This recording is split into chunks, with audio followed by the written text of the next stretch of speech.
Hogwarts houses are one of the most crucial parts of the Harry Potter series, both for fans and for the characters. Over the course of about a year, I did a video series where I ranked every character from every house, and I decided that they should all be together. So I put together a mega compilation, ranking every Gryffindor, Ravenclaw, Slytherin, and Hufflepuff character, going through all 4 houses one by one. I want to take you guys back to your childhood. Growing up and waking up as a kid, cereal was one of the best parts of my days. But I'm an adult now with an adult body, and those sugary cereals just don't cut it anymore. With that amount of sugar and lack of protein, it just did not set me up for a successful day. However, Magic Spoon gives me the joy I had as a kid and gives me a good start to every morning. It's childhood reinvented. It's the great flavors you remember as a kid, but with grown-up ingredients. Their cereal has 13 to 14 grams of protein, 0 sugar, and 4 to 5 grams of net carbs in each serving. The frosted and fruity flavors are my personal favorites. And Magic Spoon doesn't just have cereal. They bring you back to your childhood even more with their Magic Spoon treats. They have all different flavors that the kid in you will love, like marshmallow, chocolate peanut butter, double chocolate, and blueberry muffin. And they're not like normal protein bars. They're crispy, crunchy, and airy without the chewy stickiness you'd get from products similar to this. These Magic Spoon treats have 11 to 12 grams of protein, 1 gram of sugar, and 1 to 2 grams of net carbs, ensuring that you will always get the fuel you need while on the go. Use my code MOVIEFLAME or use the QR code on the screen to get $5 off. And you can also find Magic Spoon on Amazon or in any grocery store. And Magic Spoon is so confident about their product that if you're not happy with it, you get a 100% money back guarantee, no questions asked. So go check it out and bring your adult self back to your childhood self. You will not regret it. The number one trait that the Gryffindor house stands for is bravery. That is pretty much what defines the house and the people sorted into it. With that being said, I thought it would be fun to evaluate all of the Gryffindor characters and see how they match up to that defining trait. I put together a list of 42 characters, and today we're going to rank their bravery on a tier list. The different tiers go as follows: the bravest, brave, average, not brave, and coward. Oliver Wood. I would put Oliver in the brave tier. He not only committed his life to playing a very dangerous game, but he also took on the role of captain, knowing that the entire house would blame him more than any other player if they lost. On top of that, he came back to Hogwarts to fight in the final battle against Voldemort. So between being captain, starting a pro career playing Quidditch, and returning to Hogwarts for the final battle, he to me cracks the brave tier. Sir Cadogan.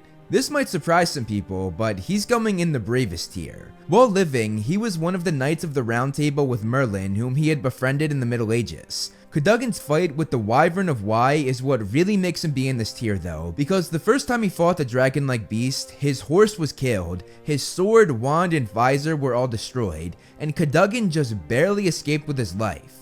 Most would give up here, but Cadogan's insane bravery had him go back, and he rode a fat pony while brandishing a broken wand and somehow won the fight. Angelina Johnson.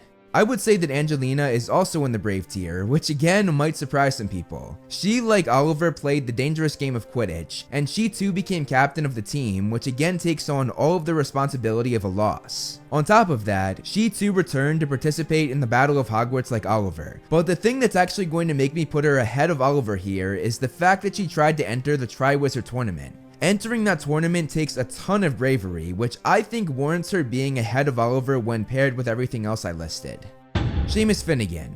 Seamus is just average for me. He didn't do too much in the series that was very brave. The most he did was try out for the Quidditch team and he didn't make it, and he also joined the DA, but he did this very late. He was in the Battle of Hogwarts, but the most he did was cast a Patronus charm with 2 other people, so to me, he's just average.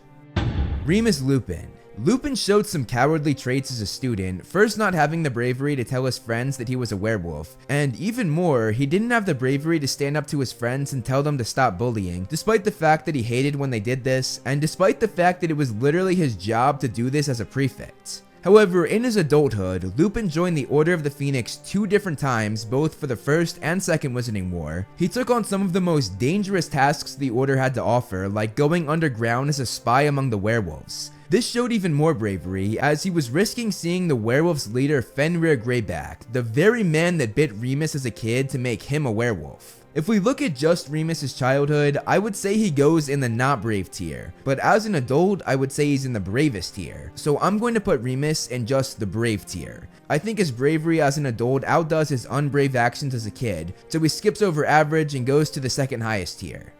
Arthur Weasley. Arthur is going in the brave tier, and I'm not gonna lie, I was pretty close to putting him in the average tier. This is because most of his moments in the books are either him being told what to do by his wife or being scared of his wife. He didn't do anything in the Battle of Hogwarts that was noteworthy, but he did show up, so that's a small reason why he's in the brave tier. And he also got points because he helped fight the Death Eaters at the Quidditch World Cup. But the main reason why he falls in this tier is because of his work guarding the prophecy for the Order of the Phoenix, which of course led to him getting attacked by Nagini. So although Arthur is rather cowardly when it comes to his wife, he's still going in the brave tier. Natsai Onai. If you haven't played Hogwarts Legacy yet, here's a spoiler warning, skip to whatever time is on the screen. Natsai, or Natty, is going in the bravest tier. She risked her life to put a stop to Harlow, Rookwood's right hand, many times, and when it came down to it, she bravely jumped in front of Harlow's blast to save us in her Animagus form. And let's be real, she didn't know what spell it was going to be. It very well could have been the Killing Curse, meaning she was brave enough to possibly let herself die. It ended up being the Torture Curse, but the way she risked her life to save ours definitely puts her in the bravest tier in my eyes. Percy Weasley. Percy is the first one going below average. He had zero bravery when it came to the treatment of his family. After he knew he was wrong for taking the Ministry side over his own family, everybody thought he was going to come back when the Ministry was proven wrong, but Percy was too cowardly to face them. For an entire 2 years, he was too scared to admit that he was wrong and was too scared to acknowledge that they were right, putting his mother and father through absolute hell. The only thing that kept him out of the bottom tier was the fact that he eventually did return to his family and helped them fight in the Battle of Hogwarts. Cormac McLaggen. Cormac would like to think that he's the bravest, but I think he's just an average Gryffindor. He played Quidditch but was never captain, so he never had the weight of the team on his back the way Wood, Angelina, and Harry did. So just an average Gryffindor. Hermione Granger. Hermione is obviously in the bravest. She faced so many horrifying things and always kept going without question. She not only went down to get the stone in the first installment, but went back in time to save Sirius and Buckbeak, went to the Department of Mysteries to again save Sirius, fought in the Battle of the Astronomy Tower, and faced so much as she left school to go hunt Horcruxes and defeat Voldemort, not to mention that she was a leading force in the Battle of Hogwarts. She definitely deserves to be in the top tier. Demelza Robbins. Demelza was a chaser on the Gryffindor Quidditch team when Harry was captain, and she's just average. She didn't do anything special, but she didn't have any actions that would put her below that tier. James Potter. James is going in the bravest tier solely because of his final act. A wandless James watched Voldemort break into their home, and he told Lily to take Harry and run while he held the most dangerous dark wizard to ever live off without the ability to use magic. I think he earned a spot in the top tier for that. Peter Pettigrew.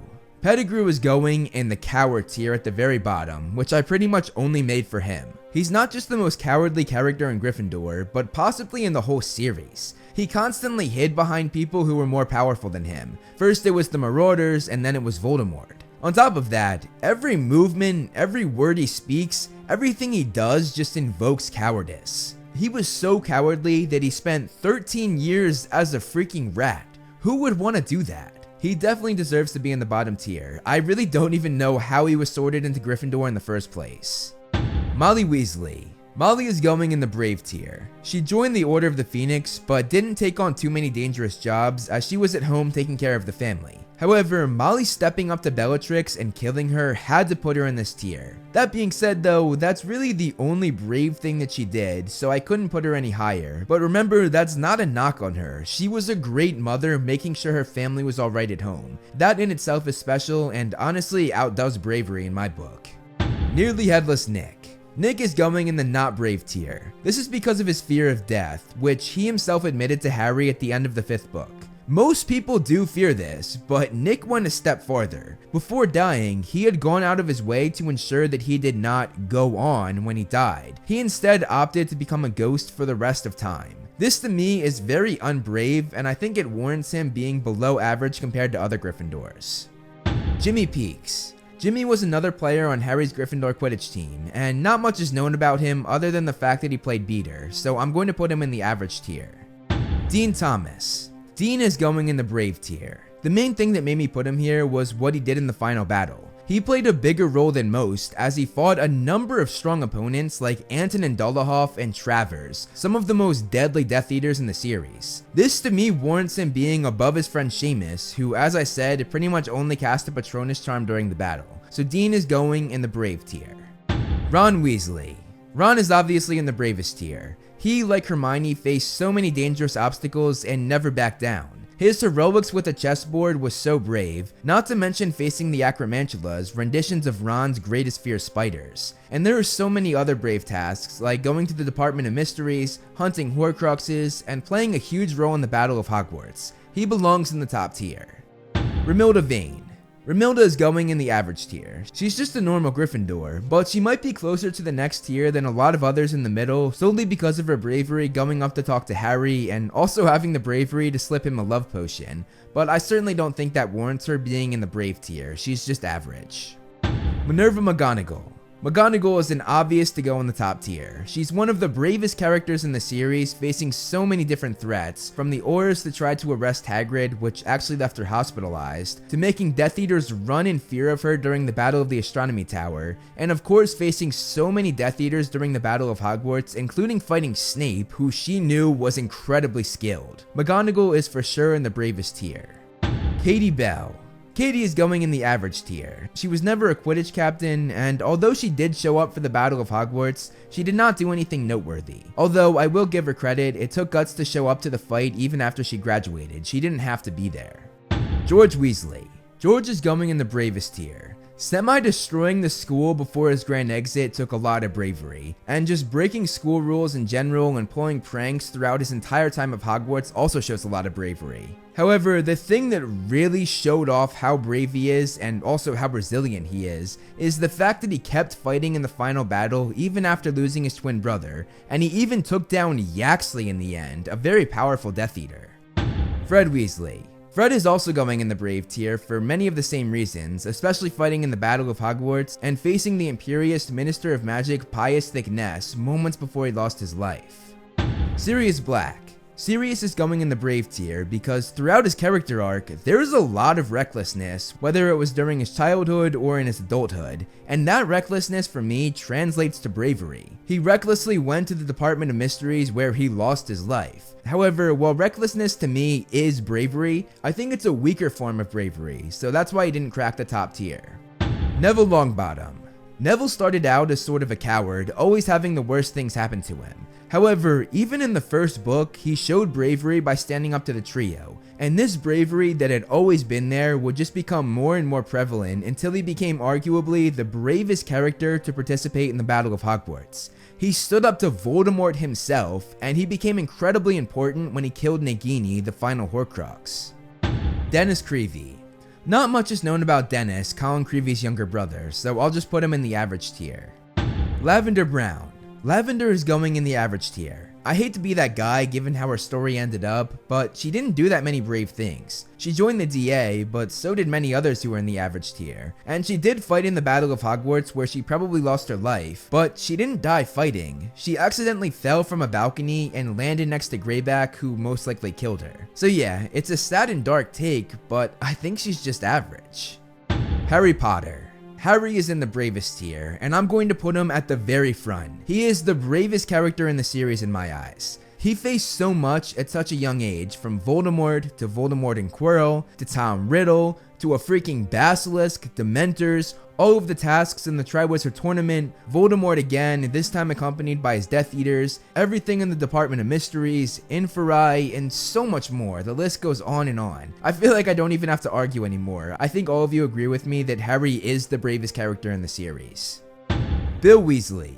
Bill is going in the bravest tier as well, as he put his life in danger by fighting in the Battle of the Astronomy Tower, and even after almost dying and getting his face mauled by Greyback, he put himself in danger again months after that when he participated in the Battle of Seven Potters, and he also participated in the Battle of Hogwarts, the very place where his injury happened just a year before that. To be able to bounce back from something so traumatizing and so scarring shows an insane amount of bravery and really makes me say he belongs in the top tier. Gareth Weasley. Again, a spoiler for Hogwarts Legacy. This one is a much smaller one, but it's still a spoiler. Skip to whatever time is on the screen. I'm going to argue that Gareth Weasley should be in the not brave tier. His main arc in Hogwarts Legacy saw him being too much of a coward to go steal a feather he needed for himself, instead enlisting us to go find it for him. That to me makes him below average. Albus Dumbledore. Dumbledore is a tough one because he's honestly a coward in a lot of ways. He was too cowardly to fight Grindelwald, the man he loved, and this cowardice made him put the fight off, killing too many people to count. He was also too cowardly to tell Harry the truth about the prophecy, again because of love, which really hurt Harry. At the same time though, Dumbledore is one of the bravest characters during the 7 books, never being fearful of any challenge ahead of him, including death I might add. So with that being said, although he has cowardly tendencies, I'm putting him above average going in the brave tier, but he cannot go any higher than that. Charlie Weasley. Charlie is definitely in the brave tier solely because of his job working with dragons. To wake up every day knowing you're about to work with some of the most dangerous creatures in the wizarding world, that takes a lot of bravery. Alicia Spinnet. I would say that Alicia is just average. She returned to Hogwarts for the final battle, but didn't do anything noteworthy, so to me, she's middle range. Ginny Weasley. Ginny is going in the bravest tier as she faced a ton of tough things from an early age, but never let it get to her. Also, just going through the final 3 books, she fought in the Battle of the Department of Mysteries, the Battle of the Astronomy Tower, and the Battle of Hogwarts, and played a pretty big role in all of them. So to me, she definitely deserves to be in the top tier. Colin Creevey. Colin is going in the brave tier mainly because of what he did in the final book. Even though he was too young to participate in the battle, he snuck off to help in the fight, which ultimately took his life. He went out as a brave hero. Parvati Patil. Parvati, who in the books is Gryffindor while her sister Padma was in Ravenclaw even though the movies changed this, she's going in the average tier. She didn't do many brave things. She joined the DA, but so did many others, and she didn't really do anything in the final battle, so to me, she's just average. Lee Jordan. Lee is going in the brave tier not only because of his risky and legendary pranks with the twins, but also because he played a bigger role than most in the final battle as he dueled Yaxley and with the help of George took him down. Lily Evans. Lily is going in the bravest tier as she not only joined the Order of the Phoenix but faced Voldemort on 3 different occasions according to the prophecy, including her final act of jumping in front of his killing curse and dying to save her only son. This sacrifice took the most bravery a character can have in my book. Rubeus Hagrid. Hagrid is going in the bravest tier. Facing so many massive and dangerous creatures on the regular like Hagrid does takes a lot of bravery. He also wanders in the Forbidden Forest, oftentimes knowing he's not wanted there and shows no fear. On top of that, his mission to go recruit the Giant with Maxime took perhaps the most bravery out of all the missions we saw in the series. James S. Potter, Lily L. Potter, and Rose Granger Weasley. Harry's son James is going in the average tier because we just don't know much about him, and the same goes for Harry's daughter Lily and also Ron and Hermione's daughter Rose. And here is the final tier list with every Gryffindor ranked from the least brave to the most brave. Comment below and let me know your thoughts on my list. I'd love to hear your opinions, but please let's try to keep the comments friendly both to me and also others. We've had some problems in the comment section recently, so please let's just be friendly. I put together a list of 35 Ravenclaw characters and I'm going to rank them in the following tiers: the most intelligent, intelligent, average, not intelligent, and dumb. I added some characters that go pretty deep into Harry Potter lore that the average fan probably would not know. So you're not only getting a ranking video, but you're also getting a Harry Potter lore video. Xenophilius Lovegood. I would say that Xenophilius is in the not intelligent tier. He believes in way too many outrageous theories, stories, and creatures for me to put him in the average tier. However, he's not in the dumb tier because he was smart enough to run a very successful magazine, The Quibbler, and he did have a vast knowledge on a lot of different things. Unfortunately, a lot of those are made up though. Helena Ravenclaw. I'd say Helena is average, and while this might be an okay place to rank for some people, this is a hard hit for Helena given the fact that her mother is one of the smartest witches to ever live. There is a reason why Helena was so desperate to steal her mother's diadem that was meant to make the wearer more intelligent. It's because she was just average herself and couldn't live up to her mother's brilliance. Ignatia Wildsmith. Wildsmith is going to be the first character to make it in the top tier, the most intelligent, and she's one of those characters from deep Harry Potter lore that I said I would go over. The reason why she's in the top tier is because she created Floo Powder, the act of traveling from one chimney to another in the wizarding world. Do you know how freaking hard that would have been? It takes a genius to be able to create something like that. She definitely deserves to be in the most intelligent tier. Gilderoy Lockhart. Lockhart is going in the dumb tier. He literally could not produce any magic besides memory charms. He was absolutely useless. And sure, he was able to fool the whole wizarding world, making them think he was this hero. But when you really think about it, that's not really the case. As soon as people met him in person or had a conversation with him, they knew he was a fraud from the moment he opened his mouth. Dumbledore, Harry, Ron, Hagrid, McGonagall, and so many others came to this conclusion right away. The only people that believed him were those that had never met him in person, but once you did meet him, he's just straight up dumb. And to make it even worse, he isn't even smart enough to realize that those around him see right through him, which says a lot because the people that know he's a fraud don't try to hide that they know this. Now this next part of the video is where I go over Hogwarts Legacy characters, which has some slight spoilers. Nothing major, but enough to make me think that I have to put in a spoiler warning. So if you don't want to know about that, skip to whatever time is on the screen. Neve Fitzgerald. The former Hogwarts headmistress is going in the most intelligent tier. You have to be incredibly smart to be a part of the keepers that protected ancient magic. She, along with the other 3 keepers, are all geniuses, and all of them belong in the top tier. Isadora Morganach. Isadora is also going in the most intelligent tier. To be able to figure out how to take people's pain out of their body is a feat that not many could figure out. That takes insane smarts that, in my opinion, makes her a genius. An evil genius, but a genius nonetheless. So she's for sure going in the top tier. Amit Thakar. Amit is going in the intelligent tier. He was an incredibly diligent student, being amazingly well read on astronomy especially. He also had a lot of ambition, saying he was going to write a memoir about his life. The only reason why he's not in the top tier is because he proved he might not be as smart as he comes off when he tried speaking the goblin language gobbledygook. You speak gobbledygook. Oh, Bacalio. Please do not tell me that was meant to be gobbledygook. Perhaps my pronunciation was a bit off. Pronunciation is not the issue. I barely recognize that as language. To be fair though, he could still translate the language, so he's definitely above average overall. Duncan Hobhouse. Duncan is going in the average tier. He's just a middle range character in Hogwarts Legacy. He doesn't show me anything that would sway him up or down besides maybe his fear of puffskins, but that doesn't really measure intelligence, so yeah, just average. Everett Clopton. Everett is going in the dumb tier. He's not the brightest of the bunch as he cared more about breaking the rules than learning from professors. And most of all, he tried to cheat off a meet during the final charms exam, a very un-Ravenclaw-esque thing to do. So I'd say he's very below average for a Ravenclaw, so he's going in the lowest tier. Samantha Dale. Samantha is in the average tier for me. She really didn't show anything that would make her go above the middle tier, so yeah, she's just average. Sopharina Franklin. I'm putting Sopharina in the intelligent tier because she had an insane amount of knowledge about the wizarding world as she quizzed us on our knowledge. She's for sure in the intelligent tier.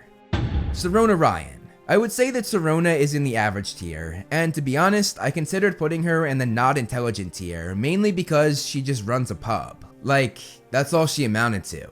Was she just not good enough to be able to work in the ministry like 95% of other wizards and witches? However, after really thinking about it, running a pub does take a fair amount of smarts, so I'll be nice and I'll put her in the middle range instead of below it. Michael Corner. Michael Corner is just average for me, and he was actually close to going in the tier below average, mainly because of his emotional immaturity during his breakup with Ginny, which I definitely think reflects your overall intelligence. But I think he's more average when looking at the rest of his story and not just his story with Ginny. Garrick Ollivander. Ollivander is going in the most intelligent tier. Not only is he a genius wand maker, but he also has the memory of a genius, as he can remember every detail of the wands he sells and who he sold it to. I remember every wand I've ever sold, Mr. Potter. That is absolutely wild. He definitely belongs in the top tier for Ravenclaws. Sybil Trelawney. I'm putting Sybil in the not intelligent tier. And before you freak out saying that every one of her predictions was right, no they weren't. That's a fan theory. Rowling herself said that Sybil is almost never right, both in the book where she had Dumbledore say that there were only 2 occasions where she wasn't a fraud, and in Rowling's own words, she said this on her website when expanding on Trelawney's story, which is 100% canon. So no, she's not always right. In fact, it's literally quite the opposite. She's a total fraud for 99% of her predictions, and the ones that were real, she didn't even know that they happened. She blacked out for them. I'm so sorry, dear boy. Did you say something? Trelawney is not intelligent in the slightest, and her acting as though she's always right makes her even less intelligent. The only reason she's not in the dumb tier is because she does have an okay knowledge of other forms of divination like tea leaves, astronomy, and so on. Terry Boot. Terry is going in the average tier. He's nothing special. He joined the DA to learn more from Harry, but he never showed me anything that would put him above or below the middle range. Uric the Oddball.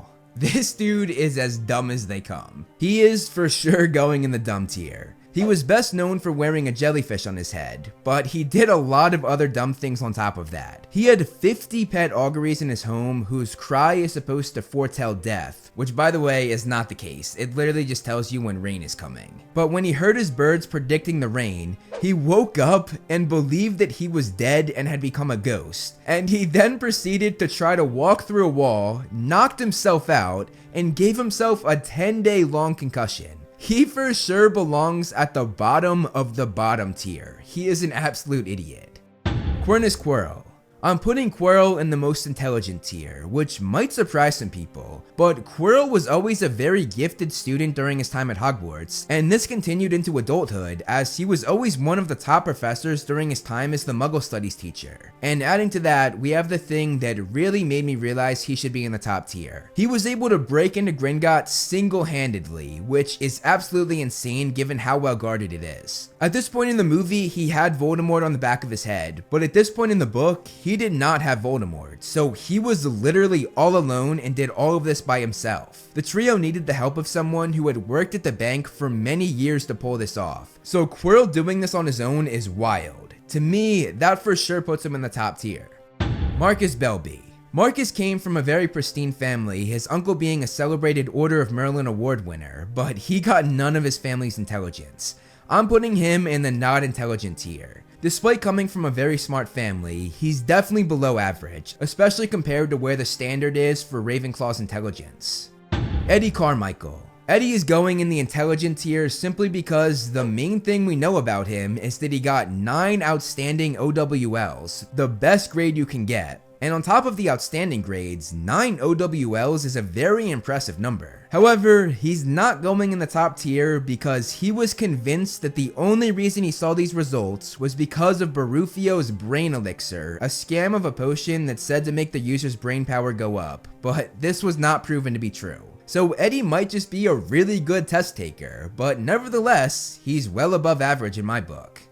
Padma Patil. Padma is just average. She never showed me anything in the series to make me think that she's higher or lower than that. Also, before all of you movie watchers say that she's in Gryffindor, that's not actually the case. In the book, she's actually a Ravenclaw. The movies just changed her house so that the twins could be together more. Laverne de Montmorency. Laverne is going in the intelligent tier. She invented a ton of love potion recipes that proved to be very successful, which shows a lot of knowledge in potion making. While that's impressive and definitely puts her above average, she didn't have much range past love potions. That was pretty much all she could do. So while she's arguably the best love potion maker in the wizarding world, I decided not to put her in the top tier because of that. Phileas Flitwick. Flitwick is going in the most intelligent tier. He's one of the best charms professors of all time. He was a dueling champion when he was young, which is very impressive given his size. And he also mastered non-verbal magic, meaning doing magic without a wand, which is also very impressive. Overall, he's one of the smartest Ravenclaws of all time, so he definitely earned a spot in the top tier. Lorcan McLaird.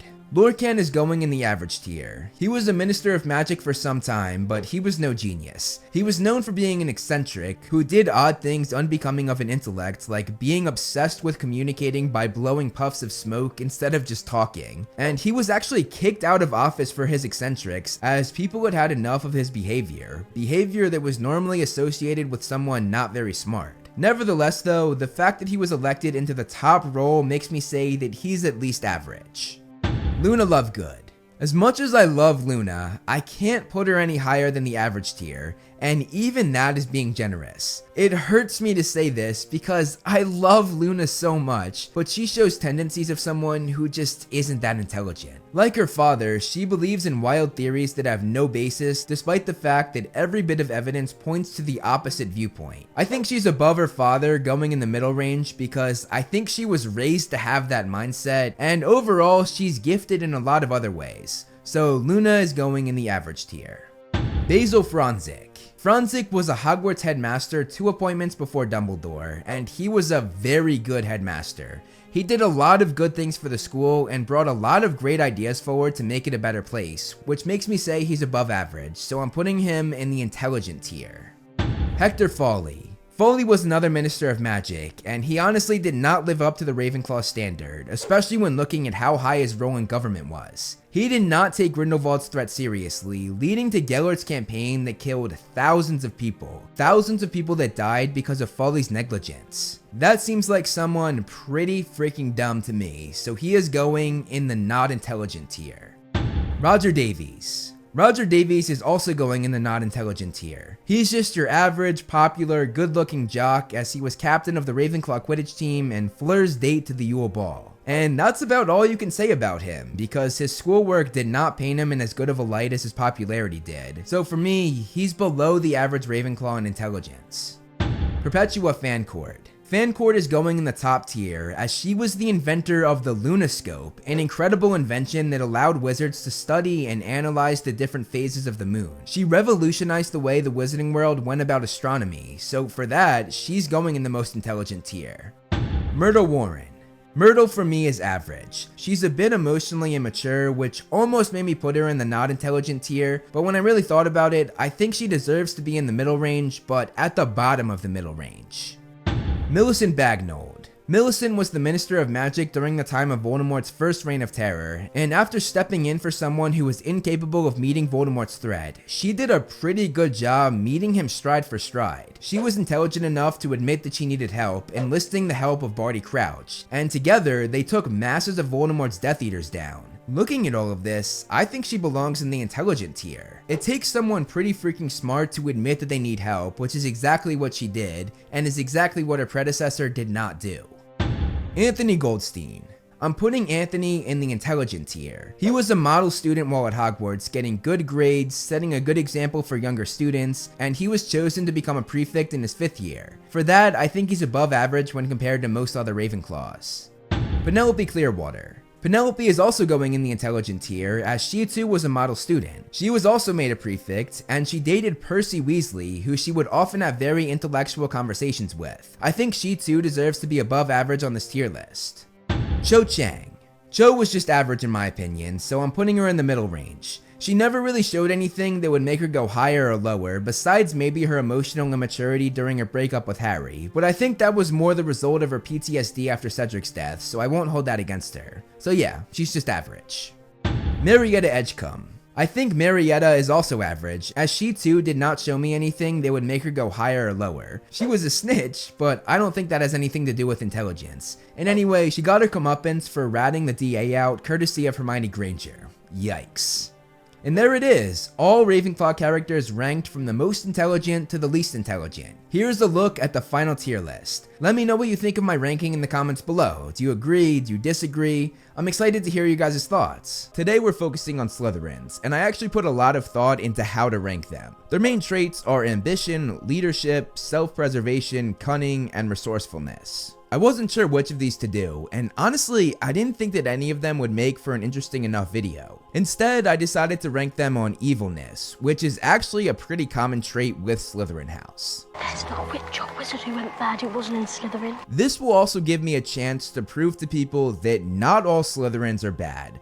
I am going to argue that some of them are good and some are even heroic. So breaking down the tier list, we have 6 tiers: hero, good, average, questionable, evil, and most evil. We have 65 Slytherin characters to rank, so let's do it. The Bloody Baron. I'm putting the Bloody Baron in the evil tier because he killed the love of his life, Helena Ravenclaw, when she didn't want to be with him. I thought about putting him in the questionable tier because he did regret what he did and even punished himself for his entire ghost life, but killing someone in that manner and for that reason makes me say he belongs in evil. Cygnus Black III. Cygnus was the father of Bellatrix, Narcissa, and Andromeda, and clearly he wasn't a very good father considering how 2 of his 3 kids turned out. However, though he has pureblood ideologies, he never really did anything about it. He didn't become a Death Eater and didn't physically hurt anyone, so I'm going to say he goes in the average tier. Druella Black. Cygnus' wife and the mother of the 3 Black sisters, she's also going in the average tier for the same reason as her husband. Avery the First. I'm putting him in the evil tier. Being one of the OG Death Eaters and basically being handpicked by Voldemort, that's enough proof for me to say that you're evil, especially the part about being handpicked by Voldemort. Avery the Second. Going to Avery the First's son, he's also going in the evil tier. He followed in his father's footsteps, becoming a Death Eater, and he participated in the Battle of the Department of Mysteries where he was ready to kill children, which just screams evil to me. Marcus Flint. Marcus, the Slytherin Quidditch team's captain in the earlier books, was a bully on and off the Quidditch pitch. However, besides being a bully, he didn't really do anything that makes me say he belongs in either the questionable or good tier, so he fits in the average tier for me. Alphard Black. Alphard is the first to go in the good tier. He was the uncle of Sirius Black, and unlike the rest of the family, he did not turn his back on Sirius when he went against their family's pureblood beliefs. On top of that, he left a decent amount of money to Sirius when he died, an act that made his sister remove his picture on the Black family tree. Merlin. Merlin is going in the hero tier. He was by King Arthur's side as they fought evil in the Muggle world, and he was very against dark magic in the Wizarding world, even going against Arthur's dark wizard cousin Morgana. He definitely belongs in the hero tier. Orion Black.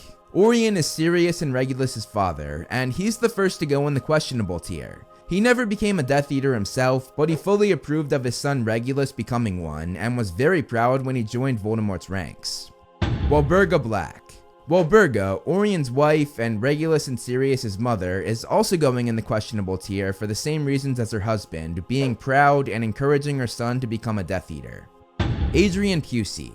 Adrian is going in the average tier. He's another bully who was part of the Slytherin Quidditch team in the earlier books, but nothing makes him stand out to go in either direction of the average tier.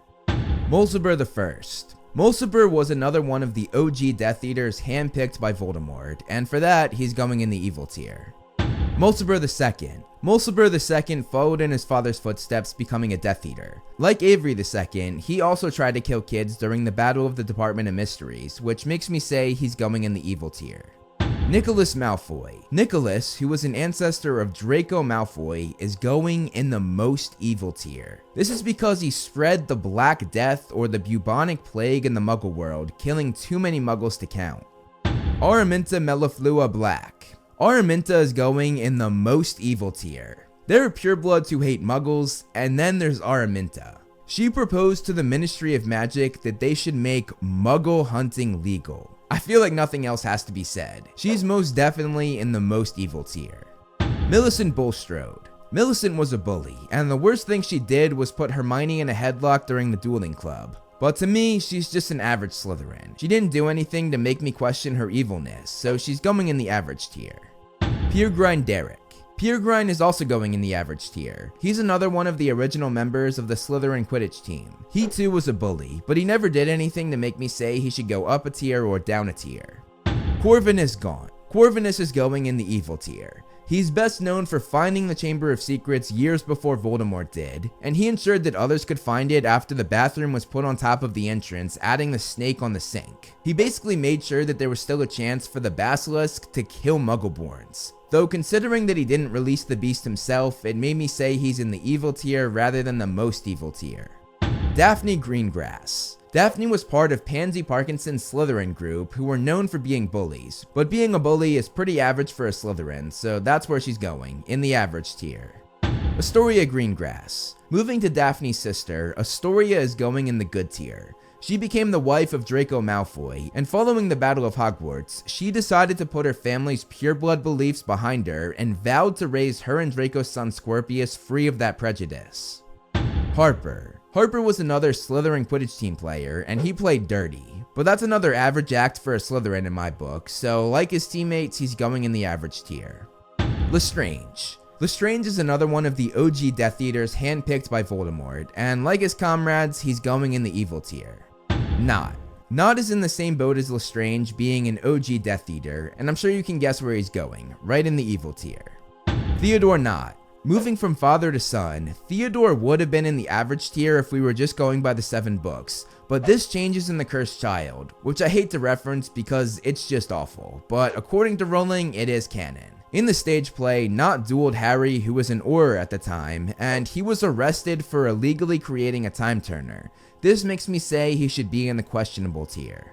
Okay, now we're moving to Hogwarts Legacy Characters, which is the only Harry Potter video game that is considered to be canon in the Wizarding world. However, this section will contain spoilers for the game, so if you don't want the game spoiled, skip to whatever time is on screen.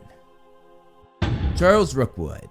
Charles is going in the hero tier. He was part of the 4 keepers who ensured the protection of dangerous ancient magic, which honestly goes above and beyond hero status if you ask me. He belongs in the top tier.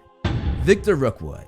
Victor Rookwood, a descendant of Charles Rookwood, is going in the most evil tier. He was ready to kill a child, that being the avatar of the game, and probably many more. On top of that, he gave Anne Sallow a curse that crippled her for the rest of her life and probably cut many years off her lifespan. Because he showed no remorse for this, that makes me say he's as bad as they come. Aesop Sharp. Sharp is going in the hero tier. He fought dark wizards as an Auror for many years until he got a devastating injury that weakened him too much to carry on in that role. He then dedicated his life to teaching potions to children at Hogwarts, which is very commendable. Abraham Ronan. Ronan also dedicated his life to teach students at Hogwarts, being a charms professor. If that was all there was to his story, I would say he would be in the good tier. But he stepped up to help fight in the final battle of the game against Ranrock. This heroic act makes me say he belongs in the hero tier. Anne Sallow. Anne is going in the good tier. I just mentioned her as the person that Victor Rookwood cursed, and even through all that adversity, she remained a good and humble person.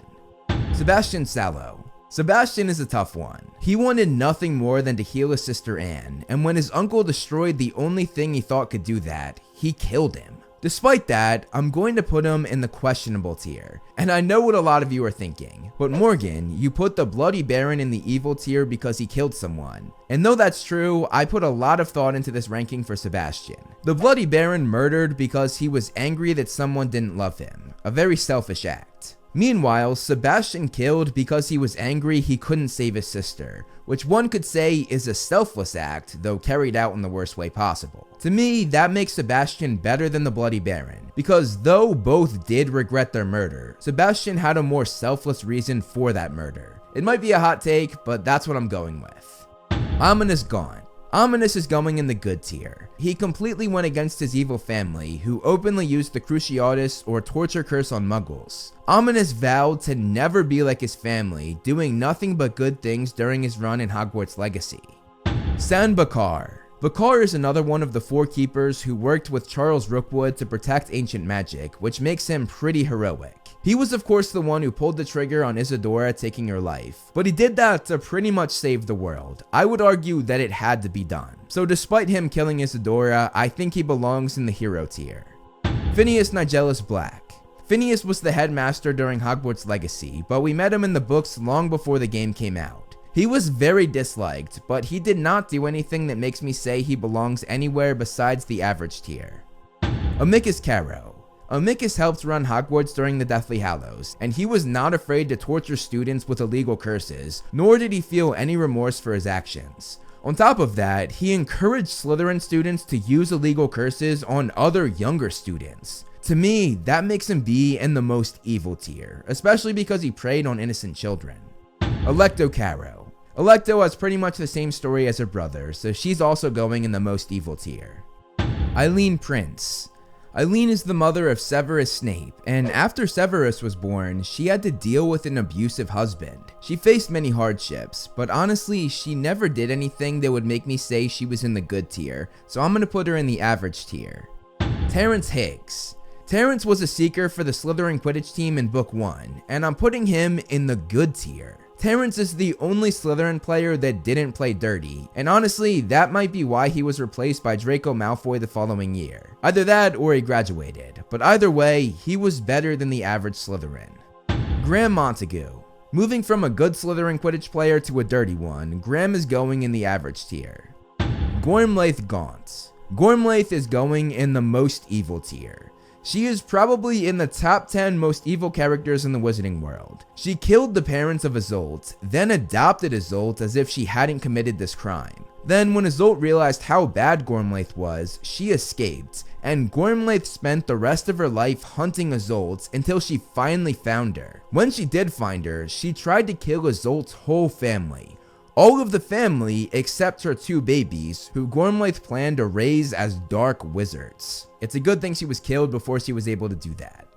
Rodolphus Lestrange. Rodolphus, the husband of Bellatrix Lestrange, is going in the most evil tier. He was one of the 4 people that tortured the Longbottoms into madness, permanently making them in a vegetative state. On top of that, he killed too many people to count, which makes him as evil as they come. Rebastion Lestrange. Rebastion, the brother of Rodolphus, is also going in the most evil tier. He too took part in the torturing of the Longbottoms, and he committed many other crimes after that as well. Augustus Rookwood. The third Rookwood on the list, Augustus is going in the evil tier. He was a spy for Voldemort inside the Ministry during the First Wizarding War. Then, for the Second Wizarding War, when Voldemort returned, he fought in both the Battle of the Department of Mysteries as well as the Battle of Hogwarts. For that, he definitely belongs in the evil tier. Evan Rosier. Rosier is going in the evil tier. He was one of the most aggressive Death Eaters during the First Wizarding War, and he fought violently to the end, ultimately having to be killed by the greatest Auror of all time, Alastor Moody. Scabier. Scabier is an interesting one. In the movies, he was the lead snatcher and carried out many more crimes, but in the book, he barely did anything. In the novel, Greyback was the leader of this pack, not Scabier, and he was the one that carried out most of Scabier's acts in the films. With that in mind, and seeing as Scabier was never a Death Eater himself, I'd say he goes in the questionable tier. Pansy Parkinson. I'm putting Pansy in the average tier. Pansy was the lead bully for Slytherin girls, and the worst thing that she did was try to give Harry up after Voldemort's warning. What are you waiting for? Someone grab him! However, that piece of evidence should be wiped from contention, because that incident never happened in the novel. So to me, she's just the average Slytherin bully. Abraxas Malfoy. Abraxas was the grandfather of Draco and the father of Lucius Malfoy. There are claims that he had a hand in the first Muggle-born Minister of Magic stepping down, most likely because of dangerous threats, but this was never proven. Other than that, there's not much evidence that Abraxas did anything wrong, but because of that accusation, he's definitely going in the questionable tier. Horace Slughorn. Slughorn is absolutely going in the hero tier. Though he gave Voldemort the information on Horcruxes, the fact that he was so ashamed shows that he never meant to cause harm. And in the end, he put his shame aside and gave Harry the memory, and most of all, he fought Voldemort himself at the end of the final battle, heroically making up for the mistake he made in his past. Leta Lestrange. Leta is going in the hero tier, and honestly, she has a very similar arc to Slughorn. Like Slughorn, she did something she was ashamed of, in her case switching her brother. Just like Horace, she was haunted by her mistake, which she kept hidden for years. In the end though, like Horace, she came clean and she too fought a dark wizard. Leta ended up becoming a martyr, and she would always be remembered for her final heroic act. Goyle Sr. Goyle Sr., the father of Gregory Goyle, was one of Voldemort's most loyal Death Eaters. This makes me say he belongs in the evil tier. Crabbe Sr. Crabbe Sr., the father of Vincent Crabbe, was also one of Voldemort's most loyal Death Eaters, so he too is going in the evil tier. Vincent Crabbe. Crabbe is going in the evil tier. He was cut from the final movie and much of his arc was given to Goyle, but Crabbe played a big role in the Room of Requirement scene. He went against Malfoy's orders of using dark curses, as he was the one who fired the killing curse at the trio, while in the movie that was Goyle. This showed that Crabbe was capable of murder, and ultimately he got the karma he deserved, as he died in the Room of Requirement by the fiend fire he created. Gregory Goyle. Goyle might be remembered as worse than he really is because, as I said, the movies made him take on much of Crabbe's evil acts. In the book though, Goyle followed Draco's orders, and he didn't fire a killing curse like Crabbe did. He also didn't produce the fiend fire, and he was not the one who died, unlike in the movie. However, he did stand by Draco and Crabbe's side going after the trio, which makes me say he should be in the questionable tier. Blaise Zabini. Blaise is going in the average tier. He obviously had a much bigger role in the films when he filled in the missing spot for the Room of Requirement scene, but if you look at just his book character, he didn't do anything that would make me say he should go anywhere other than the average tier. Andromeda Tonks. Andromeda is going in the good tier. Unlike her sisters Bellatrix and Narcissa, she proved to be good throughout her entire life and even went against her family's pureblood obsession, which she thought was a very negative view on life. She married a Muggleborn and raised an incredibly kind daughter. She definitely belongs in the good tier. Scorpius Malfoy. Scorpius was raised by his mother to not hold on to the pureblood mania like his father and grandparents did. He was a very good kid and honestly better than Harry's son Albus. Albus Potter. Speaking of Albus, though he was rough around the edges, and though he was the only Slytherin in both the Potter and Weasley families, and not nearly as good as his best friend Scorpius, he still lands in the good tier for me. Regulus Black. Regulus, the brother of Sirius, belongs in the hero tier. Regulus might have become a Death Eater early on, but when it came down to it, he saw the error of his ways, and he carried out perhaps the most heroic act in the entire series. He gave his life to ensure that Voldemort's Horcrux, which he thought was the only one the Dark Lord had, would be destroyed. His plan didn't fully work, but Harry, Ron, and Hermione ensured the job he had started was finished. Bellatrix Lestrange. Bellatrix is going in the most evil tier, which I'm sure is no surprise to anyone. She is a twisted psychopath who carried out too many crimes and murders to count, and she had fun doing it. She is one of the most evil characters in the series. Narcissa Malfoy. Narcissa is going in the good tier. She was the only one in the Malfoy family that truly got a redemption. She carried out one of the most shocking and risky acts as she lied to Voldemort about Harry being dead. Her act protected Harry and gave the good guys a second chance to take Voldemort down. Draco Malfoy. Draco is going in the questionable tier. Though he didn't have the stomach to kill Dumbledore on the Astronomy Tower, he still carried out 2 other murder attempts on his headmaster with the cursed necklace and the poisoned mead, meaning he fully committed to 2 different murder attempts on Dumbledore. He did not hesitate there. I thought about putting him in the evil tier, but considering why he had to carry those acts out, it made me give him a bit of sympathy. So yeah, I think the questionable tier is where he belongs. Lucius Malfoy. Lucius is going in the evil tier. He carried out many crimes as a Death Eater and literally led an assault on children in the Department of Mysteries, telling the other Death Eaters to kill everyone except Harry. He's an evil man who, unlike his wife and even his son, never did anything that made him look better in the eyes of readers. Severus Snape. Snape is obviously going in the hero tier. Though he did many awful things as a Death Eater and even as a teacher, honestly, he came back and dedicated his life to a new cause. He risked his life every day when Voldemort returned, and he did everything he was told to do by Dumbledore to ensure their plan was carried out. In the end, his sacrifice cemented him as a true hero. Dolores Umbridge. Dolores is going in the most evil tier. Though she never killed anyone, at least to our knowledge, her disregard for human life, as shown with her Muggleborn Registration Act, makes her stand out from many other Slytherins. She is truly an evil person, and she's honestly up there with some of the most insane villains in the series.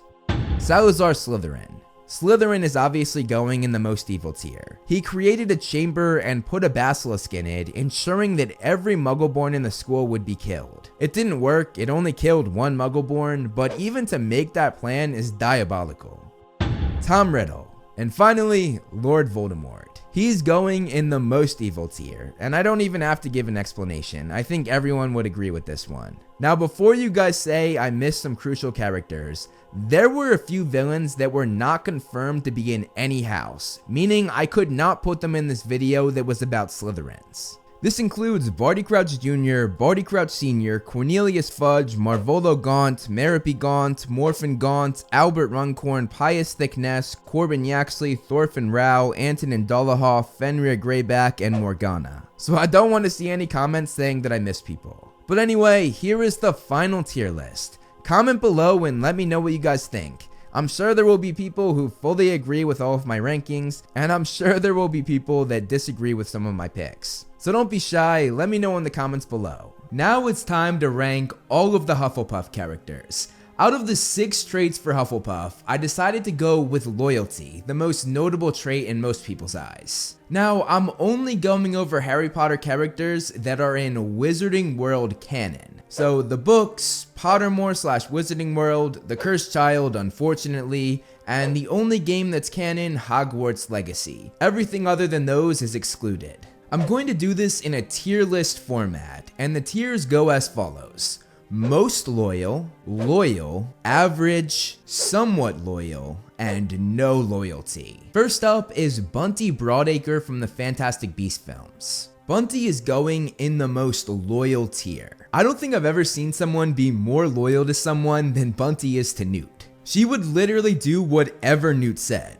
Granted, that's mostly because she has a major crush on him, but still, she's incredibly loyal. Up next, we have Sylvanus Kettleburn, the Care of Magical Creatures professor before Hagrid. He's also going in the most loyal tier. This dude is insane, and that insanity leads to insane loyalty. First of all, he was incredibly loyal to magical creatures, not even getting mad at his 12 Nifflers when they destroyed his house, instead getting them 12 more friends. And as the Care of Magical Creatures professor, he continued to stay loyal to the beasts despite the fact that he lost an arm and half a leg because of them. Apparently, he had his own bed in the hospital wing at Hogwarts, which he called his home away from home. And adding to that, despite being absolutely beaten on, he continued to work and stay loyal to Hogwarts for way longer than he probably should have. And if that wasn't enough, he was even more loyal to the school during the Battle of Hogwarts, because though he couldn't fight being down a limb and a half, he still stopped some Death Eaters in Hogsmeade where he lived after retirement. He definitely belongs in the top tier. Next we have Bridget Wenlock. She went to Hogwarts in the early 1200s, and she actually broke the stereotype that all smart and intelligent wizards are sorted into Ravenclaw. After excelling at Hogwarts as a Hufflepuff, she became a master in arithmancy, and she was the first to discover the power of 7, the most magically powered number. She discovered many other impressive numerical calculations as well, but she was highly protective of the things that she discovered. Though she shared some of these theories, which I would say shows loyalty to the Wizarding World, she also hid a lot of them, and people only found out about them after she died. I'd say that is a little unloyal to the world, so I'm going to put her in the somewhat loyal tier. Hengist of Woodcroft is next. He was taught by Helga Hufflepuff herself, and after graduating, he built the village of Hogsmeade right next to the castle, which was actually one of the first all-wizard towns in Europe at that point. For this, I'd say he goes in the loyal tier for his loyalty to Hogwarts, giving them a town the school would use for centuries. After that, we have Justin Finch Fletchley, the first person who was actually a student at Hogwarts during the original 7 books. Though he was accusatory toward Harry in the second book, he made up for it not only becoming friendly with Harry afterwards, but also by joining Dumbledore's army, or the DA, the club where Harry taught the others magic. He was also one of the people who protected Harry on the train, cursing Malfoy, Crabbe, and Goyle when they tried to ambush the trio. Taking all of that into account, I'm going to say Justin belongs in the loyal tier. Next we have Eltrich Diggory, and yes, he is related to Cedric Diggory. He was the Minister of Magic in the mid-1700s. Seeing how inhumane using Dementors in Azkaban was, he began the process of removing them as guards. This makes me say that he was loyal to all of those that he had domain over, even the criminals, which makes me say he belongs in the loyal tier. Unfortunately though, that loyalty got him killed. He died in office before the plans went through, meaning the Dementors continued to be the guards. They ruled that his death was because of dragonpox, but most believe it was an inside job done by higher-ups who didn't want Dementors taken from Azkaban. After that, we have Cadwallader. He was a Hufflepuff Quidditch player during the Half-Blood Prince, and that's about all we know about him, so I'm putting him in the average tier. Then we have Summerby, another Hufflepuff Quidditch player. He took the place of Cedric as Seeker after his death, but again, that's all we know, so he's going in the average tier as well. Next is Bay Howen, the Beast Professor during the late 1800s. And yeah, this was before it was called Care of Magical Creatures, it was just called Beasts. Like Kettleburn, who took her job years later, Bay was also very loyal to magical beasts, and this was before the Wizarding World came to respect beasts, courtesy of fellow Hufflepuff student Newt Scamander's book Fantastic Beasts and Where to Find Them. But anyway, I'm going to put Howen in the loyal tier because of her kind treatment to the beasts as well as her students. And going to another professor during the late 1800s, we have Mirabelle Garlick. She too was loyal to her students as the herbology professor, the kids loving her so much that they begged her to never leave. Mirabelle was also very loyal to her friend Serona Ryan, supporting Serona as she faced the difficulties of being transgender during her time at Hogwarts. For all of that, I'm going to say she belongs in the loyal tier. After that, we have Carl Jenkins, a character from the god-awful play The Cursed Child, which unfortunately is canon. He was very unloyal to fellow Hogwarts students, as he constantly made fun of Draco Malfoy's son Scorpius Malfoy, as well as Harry Potter's son Albus, even when fellow Hufflepuffs told him to stop. He didn't listen though, leaning into the rumor about Scorpius being the son of Lord Voldemort instead of Draco because of a time turner. I know, this story is god-awful. Getting back to Carl though, I'm going to put him in the no loyalty tier, especially because he didn't listen to his fellow Hufflepuffs to stop bullying. Next we have George Orsic from Hogwarts Legacy. I'm putting him in the most loyal tier. The description of his character is literally unwavering loyal, which tells you all you need to know. He was loyal to the Ministry of Magic while he worked there, and he was especially loyal to his friends, the Figs. Again though, just like Eldritch Diggory, that loyalty led to his death. He was eliminated by the goblins, going out with one of the craziest deaths in Harry Potter, being eaten by a freaking dragon, all because he was trying to help his friend Eliezer Fig find his wife. Next is Percival Rackham. He's going in the most loyal tier. He was very loyal to his students, especially Isadora, who went through a lot of the same things that he went through. But Rackham gets this spot in the top tier for not just that, but also for his loyalty to Hogwarts. He protected the school for his entire life, and even ensured that after he was gone, it would still be protected, as he was one of the keepers of Hogwarts. Next is Teddy Lupin. Now, we don't know much about Teddy's personality. The only thing that hints at his personality is his relationship with Bill and Fleur's daughter, Victoire Weasley. In extended lore, we were told that they were always together and that the world pretty much vanished for them when talking to each other. That sounds like a pretty good relationship if you ask me, which makes me say that Teddy probably has a lot of loyalty toward Victoire. So I'm going to put him in the loyal tier. I thought about putting him in the average tier, but his relationship with Victoire made him go a tier higher. After that, we have Hannah Abbott, another student during Harry's time. Hannah had a lot of loyalty toward her house Hufflepuff, first getting mad at Harry when she thought he cursed fellow Hufflepuff student Justin Finch-Fletchley, and then supporting Cedric for the Triwizard Tournament, even wearing the Potter Stinks and Support Cedric Diggory badges. She was so loyal to her house that Sprout made her the Hufflepuff prefect in her 5th year. She also showed loyalty to Hogwarts itself, as she was a member of the DA who fought in the final battle, and she later worked at Hogwarts as the matron, taking the place of Madame Pomfrey. With all of that being said, I'm going to say she belongs in the most loyal tier. Next is Gabriel Truman. He was so loyal to his house that he dueled a Ravenclaw student when they said that Bridget Wenlock, who we went over earlier in the video, was a Ravenclaw and not a Hufflepuff. That's passion right there. His loyalty to his house paid off because Sprout, the head of Hufflepuff, didn't get him in trouble and later made Gabriel a prefect when he made it to his 5th year. His loyalty to Hufflepuff makes me say he belongs in the loyal tier. Next is Ernie Macmillan.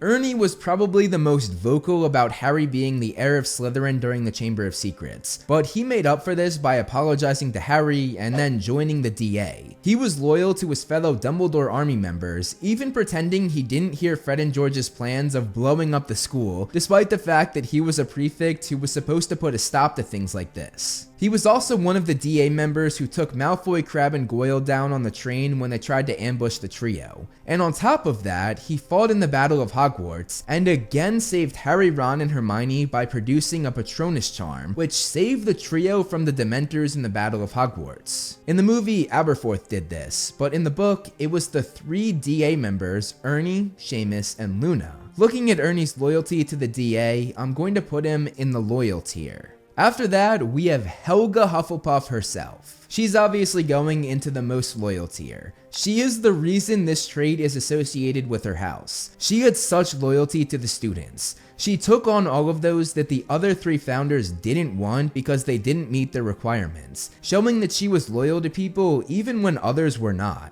Helga Hufflepuff is as loyal as they come. Next is Cedric Diggory. Cedric is going in the loyal tier. He showed loyalty to Harry when he gave him the hint about the egg for the second task, which granted was repayment for Harry telling him about the dragons. Overall though, I don't think that repayment to Harry made him reach the top tier, so he's one below.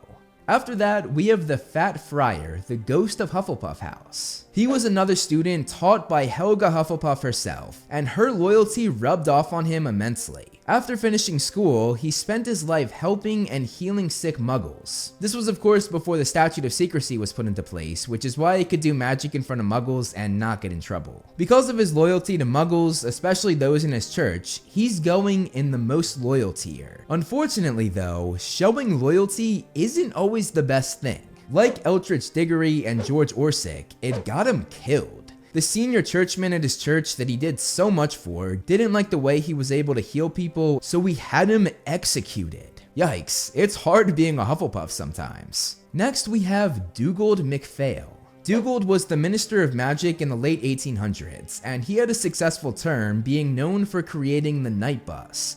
However, nothing really shows me that he should be anywhere but the average tier. Zachariah Smith is next, another student during Harry's time, and oh boy. Even though he joined the DA, he didn't have any loyalty toward it.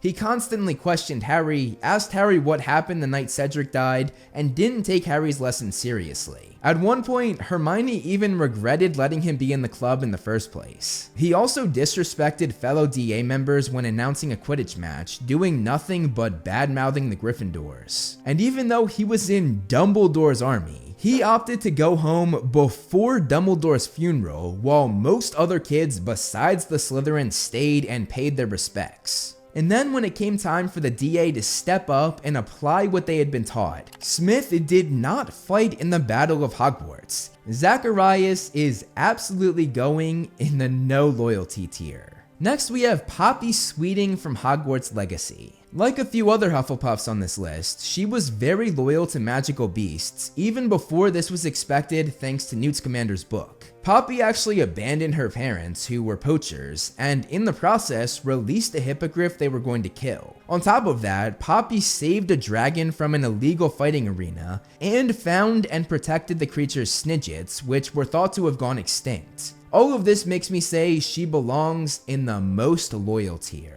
Leanne, the friend of Katie Bell, is next. Leanne was the friend of Katie Bell who was with her when she was cursed by the necklace. In the book, Leanne called Katie stupid as she was carrying the necklace back to the school, which doesn't seem like a very loyal friend to me. However, she was there for Katie during and after her recovery, so I'm going to put Leanne in the somewhat loyal tier. Next is Clifford Cromwell from Hogwarts Legacy. Clifford worked for the Ministry, and he weaponized mandrakes for them, but other than that, we don't have much, so he's going in the average tier. After that, we have Pomona Sprout. If we look at the actress that played her, most Potterheads would say she belongs in the no loyalty tier. I worry about Harry Potter fans because they should be over that by now. You know, I mean, it was 25 years ago, and it's for children. I think it's for children. You would think that working on a franchise for 10 years, she would understand why this story appeals to people of all ages, but I guess not. It seems like she was just there for the paycheck. Getting back to the character though, she is going to be the complete opposite of her actress, going in the top tier, the most loyal. She was loyal to all students, not just Hufflepuffs, as Neville Longbottom, a Gryffindor, was her top and favorite student. She showed great loyalty to Neville, bragging to the other teachers about how gifted he was with plants. Professor Sprout tells me you have an aptitude for herbology. Praise that a teacher had never really given to Neville before. She also fought side by side with Neville in the Battle of Hogwarts, using plants to take the Death Eaters down. And years later, she showed even more loyalty to Neville as she had him come on as her apprentice to teach herbology, eventually passing the job on to him when she retired. And it wasn't just Neville she was loyal to. She showed immense loyalty to the entire student body, protecting all of them from Umbridge when she was made headmistress. I think it's clear she earned a spot in the top tier. Next is Grogan Stump.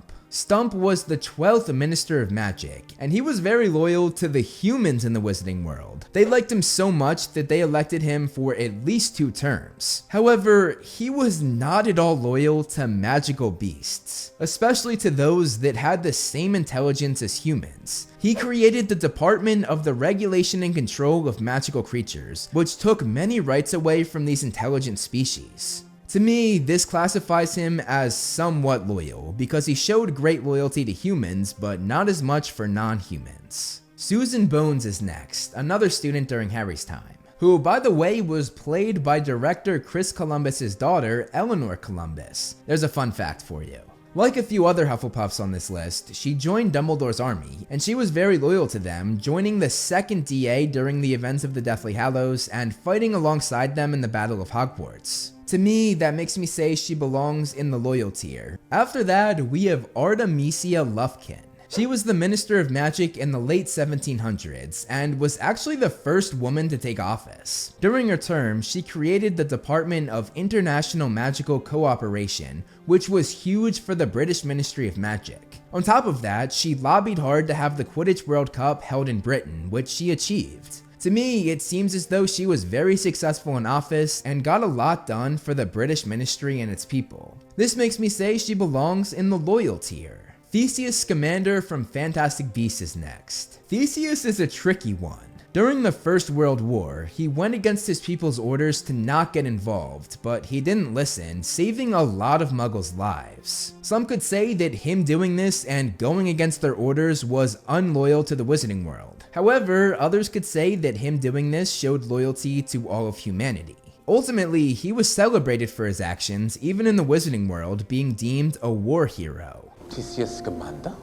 The war hero? Then moving on, when you look at his relationship with his brother Newt, he was pretty unloyal. He pretty much just stole Newt's first girlfriend and his first love, Leta Lestrange. Granted, I don't think Newt wanted to be with her at this point, but dating your brother's ex and his first love is the definition of unloyal. However, he treated Leta well and was very loyal to her. So the question is, does that make it cancel out? And then, Theseus became a highly respected Auror for the British Ministry of Magic, which could garner some to say that he showed loyalty to the Wizarding world, fighting to protect it. This is probably the most complicated character we've gone over so far, but I think I'm going to land on putting him in the somewhat loyal tier. I was close to putting him in the no loyalty tier because of what he did to Newt, but he did show loyalty in other parts of his life, so I think that's a good place for him. Now we get to Theseus' brother, Newt Scamander. Newt is yet another example of a Hufflepuff who cared for and showed loyalty to magical beasts, probably more so than anybody in the Wizarding world. He's the reason why people don't just view them as monsters anymore. Going past his loyalty for his creatures though, he also has a ton of loyalty to his friends, Jacob, Queenie, Dumbledore, Bunty,